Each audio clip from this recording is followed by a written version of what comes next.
Jack and the Beanstalk.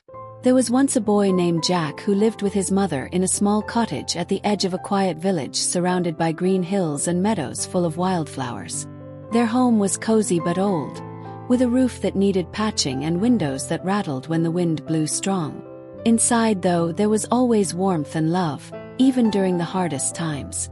Jack was 12 years old, with sandy hair that stuck up in all directions no matter how much he tried to comb it, freckles across his nose, and bright blue eyes that were always full of curiosity and wonder about the world around him. Jack and his mother didn't have much in the way of money or possessions, but they had each other.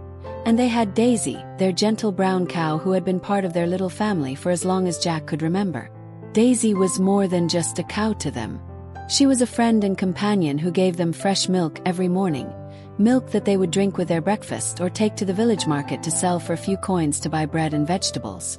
That milk had kept them going through many difficult seasons, and both Jack and his mother loved Daisy dearly, scratching behind her ears and talking to her as if she understood every word they said. But lately something had changed. Daisy had grown old and tired, and one morning she simply stopped giving milk. Jack tried everything he could think of, speaking to her gently and offering her the sweetest hay, but the bucket stayed empty day after day. Without Daisy's milk, Jack and his mother had no way to earn money for food, and their small savings were running out quickly.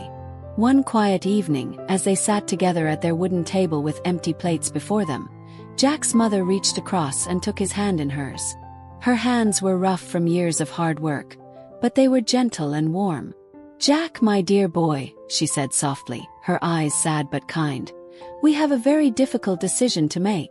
Without Daisy's milk, we can't keep her any longer, and we need money to buy food to survive. Tomorrow morning I need you to take Daisy to the market in town and sell her. Try to get at least 10 gold coins if you can. I know this is hard, but it's the only way forward for us now." Jack felt his throat get tight and his eyes start to sting with tears. The thought of selling Daisy, who had been with them forever, made his heart ache. But when he looked at his mother's tired face and saw how thin she had become, he knew she was right. He had to be brave. He had to help take care of them even when it hurt. The next morning, Jack put a rope around Daisy's neck and began the long walk to town. He walked slowly, not wanting to rush their last journey together, and he talked to Daisy the whole way, telling her stories and memories they shared. "You're going to have a good home, Daisy," he said, his voice shaking just a little. "Someone kind will take care of you and give you a warm barn and fresh hay every day." Daisy walked beside him peacefully, her big brown eyes gentle and trusting, and Jack wondered if somehow she understood what was happening. The morning sun was bright and birds sang in the trees along the road, but Jack barely noticed because his heart felt so heavy. When they were about halfway to town, Jack saw an old man sitting under a large oak tree by the side of the road. The man had a long white beard, kind twinkling eyes, and wore unusual clothes that looked like they had traveled through many faraway places. He was smiling in a mysterious way that made Jack curious despite his sadness. "Good morning, young fellow," the old man called out cheerfully. "That's a fine cow you have there. Where might you be heading on this beautiful day?" Jack stopped and wiped his nose with his sleeve. "Good morning, sir. I'm taking Daisy to the market to sell her. My mother and I need the money." The old man nodded thoughtfully, stroking his long beard. I see. Well, perhaps I can save you that long walk to town. I'd like to buy your cow right here and now." Jack's heart gave a little jump of hope. If he could sell Daisy right here, maybe the goodbye wouldn't feel quite so long and painful. "How much will you pay, sir?" Jack asked, trying to sound grown-up and responsible like he thought a good trader should. The old man reached into a leather pouch at his side and pulled out 5 beans. But these weren't ordinary beans. Each one was a different color, shimmering and beautiful in the sunlight.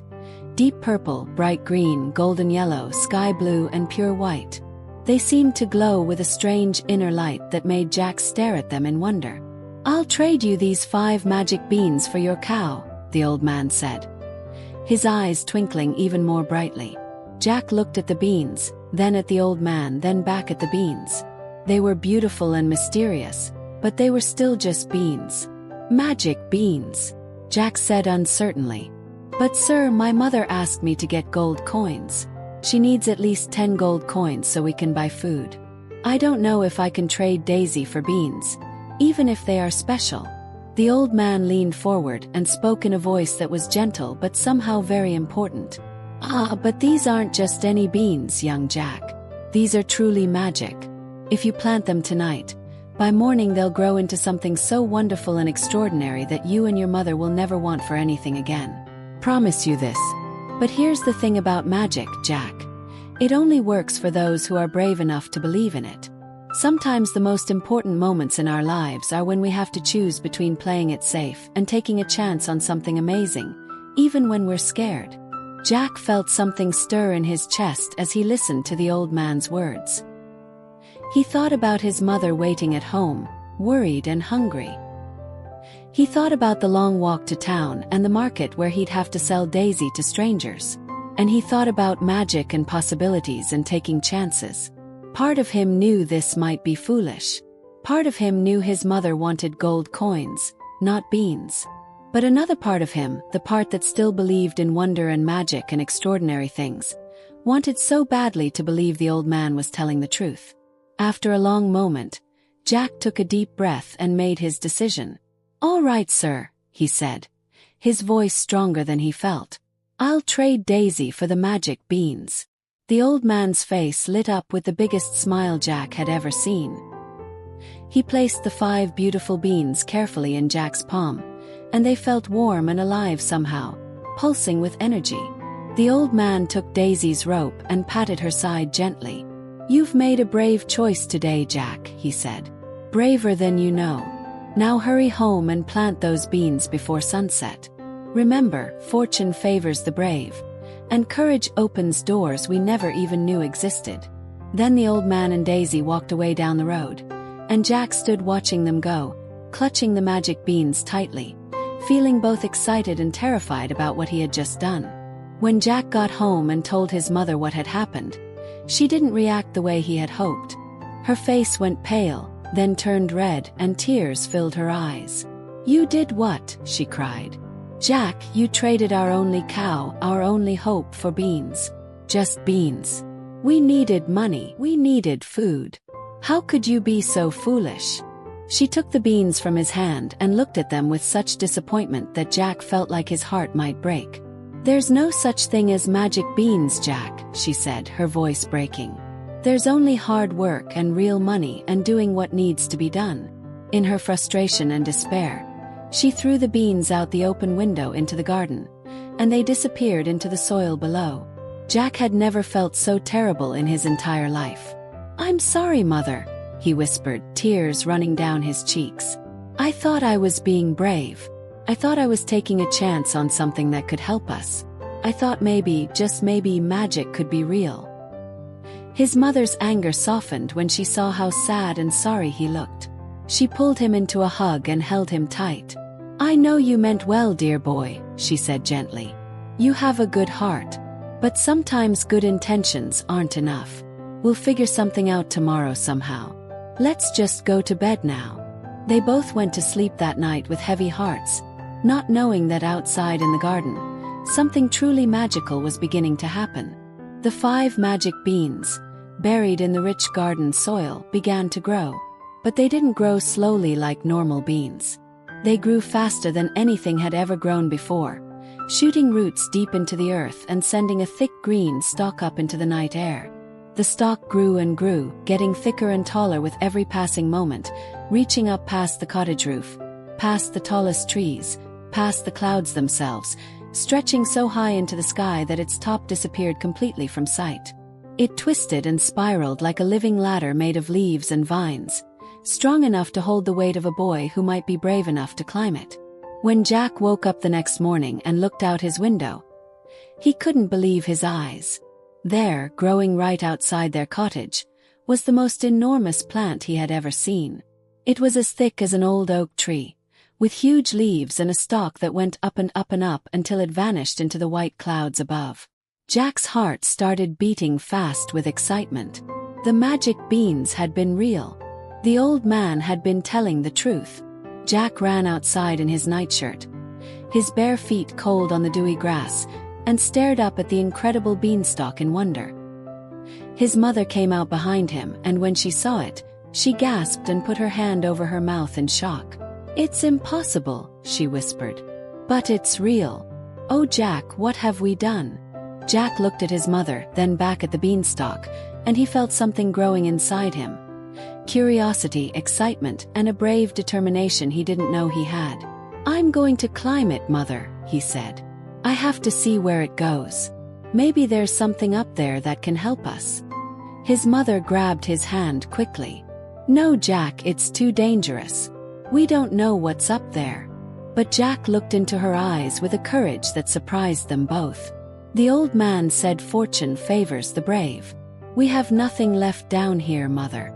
But maybe, just maybe, there's something wonderful up there. Have to try.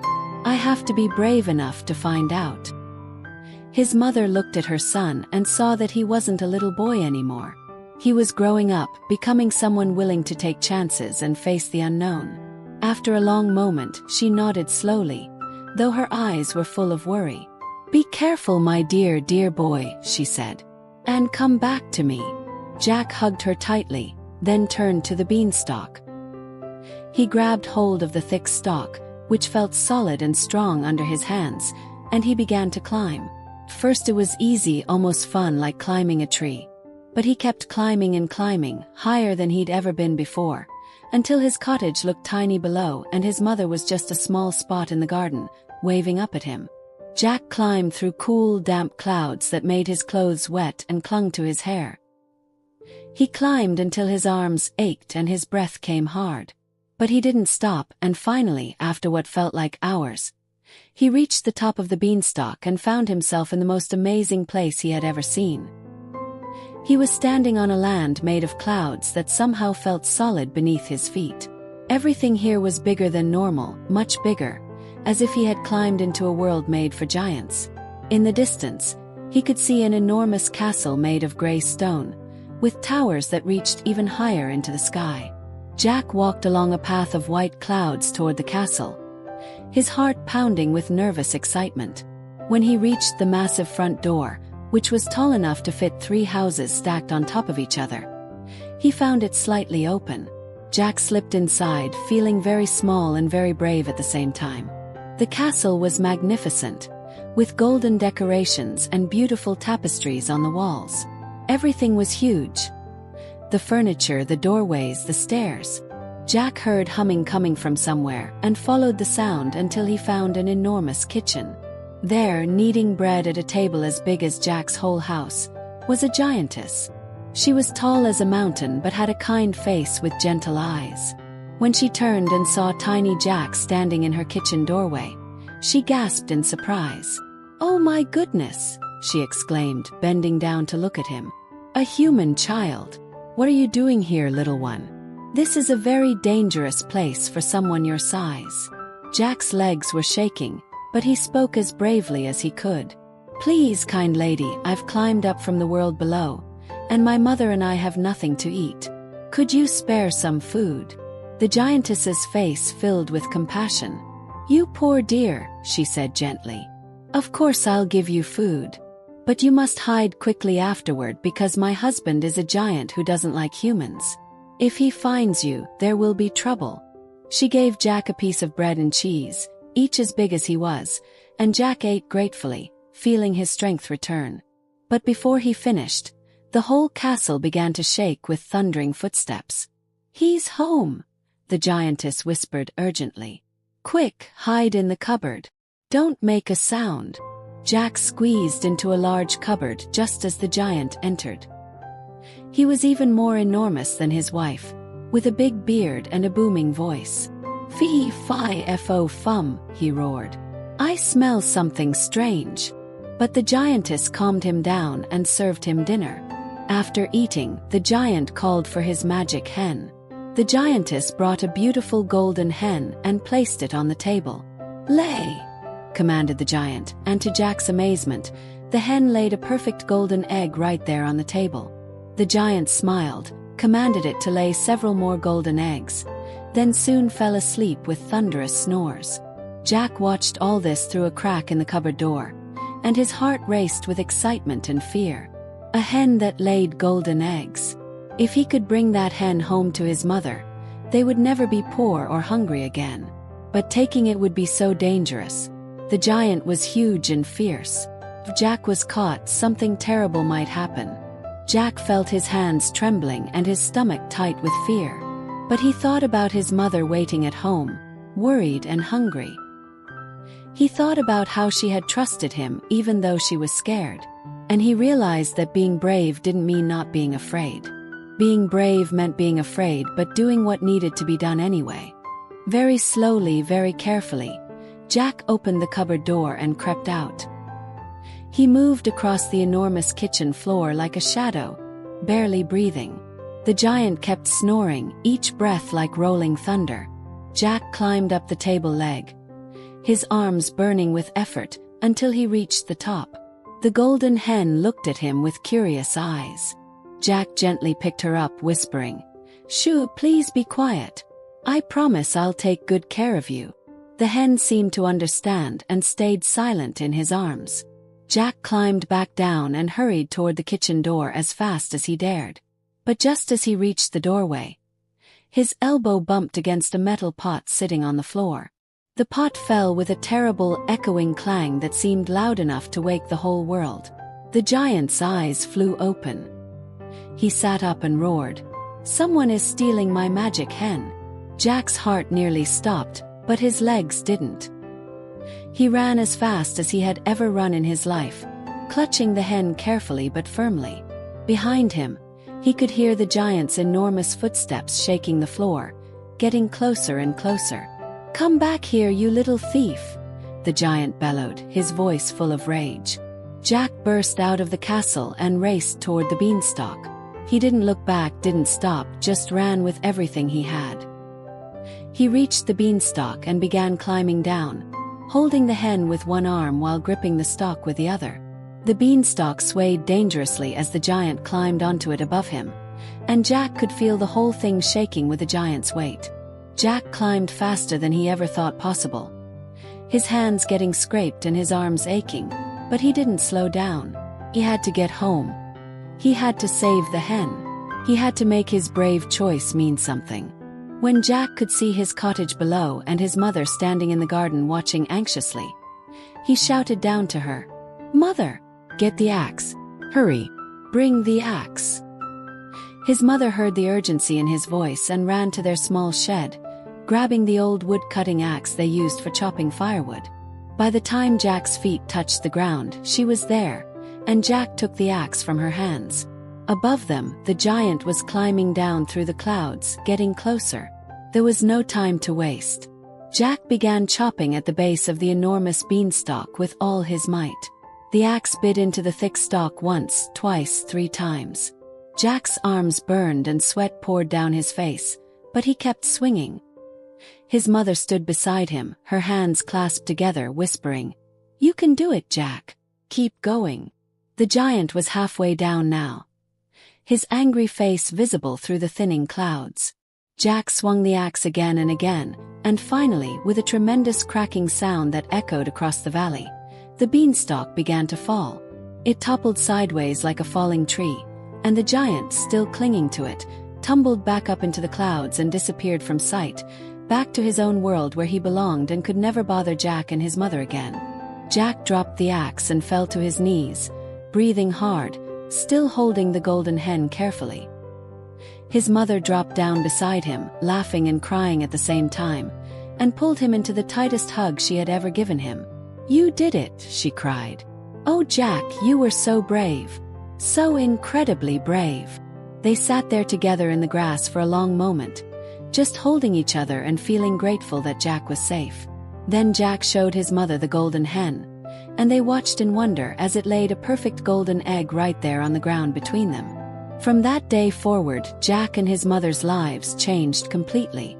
The golden hen laid one beautiful golden egg every day, and sometimes 2. They sold the eggs in the village market and used the money to buy food, to repair their cottage, and to help other families who were struggling just as they had struggled. Jack built a special coop for the hen with fresh straw and made sure she always had the best grain and the cleanest water. The hen seemed happy with them, and Jack liked to think she knew they appreciated her gift. As time passed, people in the village and beyond heard about Jack's incredible adventure. They would come to visit and ask him to tell the story of the magic beans and the beanstalk and the giant's castle in the clouds. And Jack would tell them, but he always made sure to include the most important part of the story, the part about being brave. "I was so scared," he would tell them honestly. "I was scared when I traded Daisy for beans that might not be magic. I was scared when I climbed the beanstalk, not knowing what I'd find. I was scared in the giant's castle, and I was especially scared when I decided to take the hen. But I learned something important. Bravery isn't about not being scared. Bravery is about being scared and doing what needs to be done anyway. And when you're brave, when you take chances and face the unknown, that's when opportunities appear that you never even knew existed." Jack grew up to be a kind and generous young man, always willing to help others and always encouraging people to be brave in their own lives. His mother grew old with happiness in her heart, grateful every day for her brave son. And the golden hen lived with them for many, many years, laying her magical eggs and reminding them always that sometimes the most wonderful treasures come to those who are brave enough to believe in magic, brave enough to take chances, and brave enough to climb toward the clouds even when they're afraid. Jack never forgot the old man with the magic beans, and he often wondered if that mysterious stranger had known all along what would happen, if he had been testing Jack to see if he was brave enough to deserve the magic. And Jack hoped that somewhere, somehow, the old man knew that his faith in a scared boy with a good heart had changed everything, had opened a door to opportunity that led to a lifetime of happiness and wonder.